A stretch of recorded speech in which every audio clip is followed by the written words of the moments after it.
So, folks, we are going to start playing a game here until the FBI just tells us what is going on with the Charlie Kirk case. And that game is exploring every single possibility on Earth. I've had so many people send me so many different theories. And at first, I was like, you know what?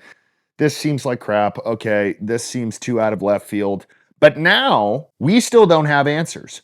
We are still sitting here saying, well, the FBI is just kind of looking at this like a closed case. Like they got Tyler Robinson. Maybe they were interviewing a couple of people who he went to furry events with, or I don't know. We're on some tranny Discord page, and look, we're done waiting. You guys have screwed this whole thing up for I don't know how long now. Is that fair to say, Kash Patel? Or is that going to hurt your feelings, buddy? Because you've gone in front of Congress and they've pretty much called you out and said you got the guy, but then you didn't have the guy. Do you think that's a mistake? And Kash Patel is the king of going around the bush on questions. So we're going to run through every theory out there because I don't think this is anywhere near solved. I don't think we have any idea who actually is the shooter. I don't think we have any idea what exactly is going on. I think the only idea that we have is what we're being told by the FBI and everyone else involved with Charlie Kirk. And when I say involved, his security team,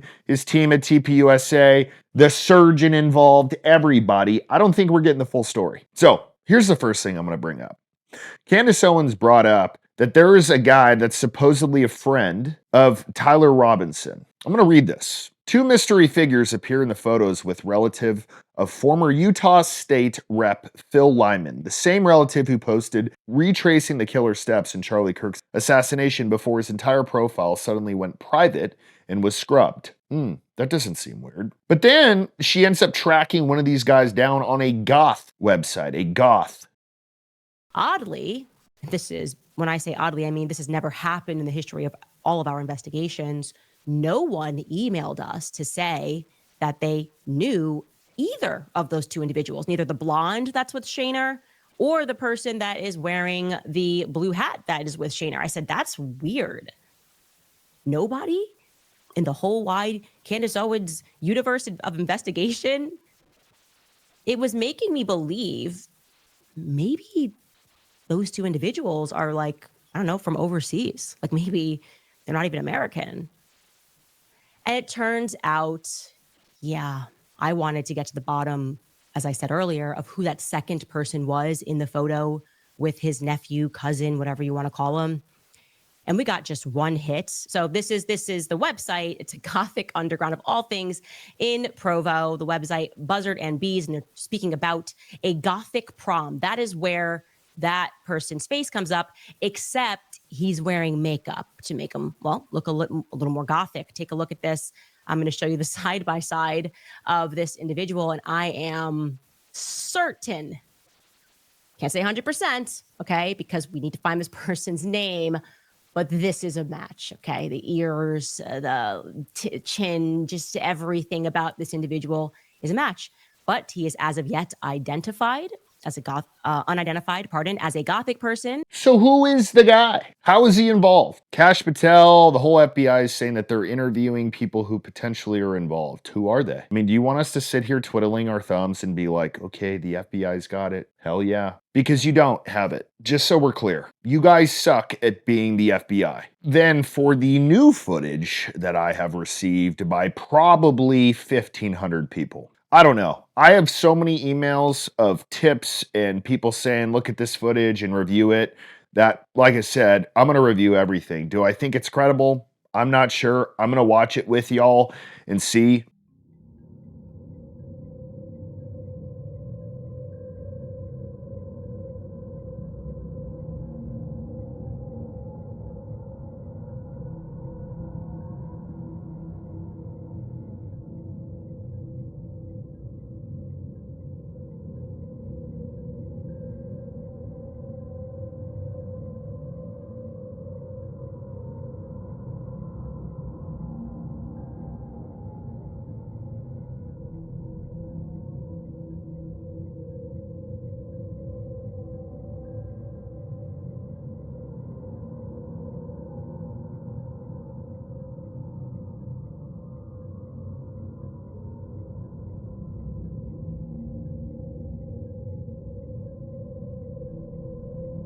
but a lot of people now have caught two men who are holding cameras. And I will say, from watching this footage, their reaction to a gunshot is not normal. And before everyone watches, I want you to think about it like this. If somebody is just shot, that is the speaker of an event, clearly they are being targeted. So if you're near the person, what would be the normal thing to do? What would you do? I would say for me, I'd have a little bit of pep in my step and probably go find cover from where the dude is that's getting shot at. Main reason why is, how do they know that he wasn't going to take another shot? They heard one shot. Why is everyone so confident around Charlie that it's only going to be one? In my opinion, the security guards there are very nonchalant themselves in terms of, yes, you have to go render aid, but none of them seem as if they're not worried about another shot coming in, which I think is very odd. I think a normal person would be like, okay, I'm not going to have my head out on top of this table. I'm going to get down. I'm going to make sure that I am not visible. That way, if they do shoot again, it's got to be through the table and they're guessing where I'm at. But no, everybody just kind of looked like they were expecting only one shot. So in regard to this video, I can't confirm if this is actually what happened. I'm not going to make a distinction on whether I think this is what happened or not. What I'm going to comment on is the behavior of these two men. So it starts off showing this picture of what looks like a camera gun. Is it a possibility? Yes. From the video, can you ultimately tell? No. Let's watch.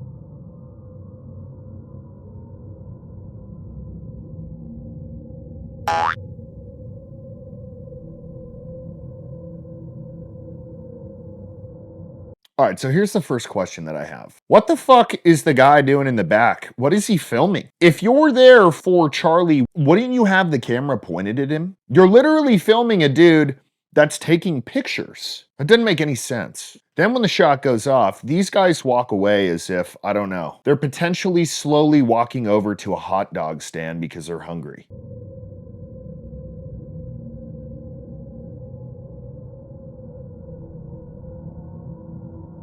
The guy in the back did not move. Once again, the report is that Charlie was shot by a 30-06 in a completely surrounded courtyard with buildings, which I am still under the belief that it was not a 30-06. There's no way. But if it was, it would have been so freaking loud. But this guy didn't even flinch. I will say their behavior seems extremely odd.